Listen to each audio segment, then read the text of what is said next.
ছোট ভাই আমার, বোন আমার, প্রতিজ্ঞা করো, বাপ মরবে, মা মরবে, ভূমিকম্প হবে, সিডর হবে, এই পৃথিবী লন্ড ভন্ড হয়ে যাবে, বেঁচে আছি মানি ফজরের 2 পড়তেই হবে। বেঁচে আছি মানে জোহর, আসর, মাগরিব, ইশা পড়তেই হবে।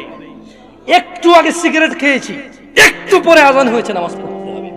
একটু আগে পর্নোগ্রাফি, উলঙ্গ সিনেমা দেখেছি, একটু পরে আজান হয়েছে, নামাজ পড়তেই হবে।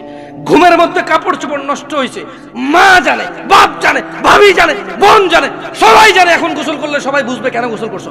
সবাই বুঝলে বুঝুক, না বুঝলে নাই।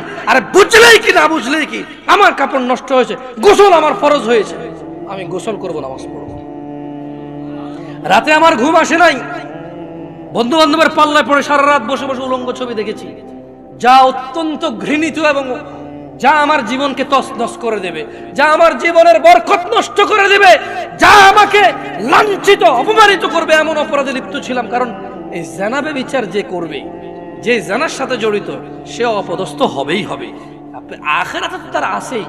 এই একটাই অপরাধ জানাবে বিচার, একটাই অপরাধ অশ্লীলতা, যেটা শাস্তি আল্লাহ দুনিয়াতে দিয়ে দেয়। কোথায় দেয়?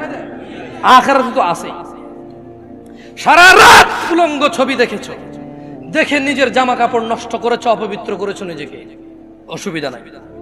গুনাহ যা হওয়ার হয়ে গেছে, গুনাহ নিয়ে পড়ে থাকলে চলবে না। গুনাহ যা হওয়ার হয়ে গেছে, গুনাহ নিয়ে পড়ে থাকলে চলবে না। যাও গোসল করো, ফজরে আযান হয়েছে, সালাতে যাও, 2 রাকাত সুন্নাত পড়ে আল্লাহর কাছে ক্ষমা চাও, 2 রাকাত ফরজ পড়ে আল্লাহর কাছে ক্ষমা চাও। আর দেখবা না, প্রতিজ্ঞা করো।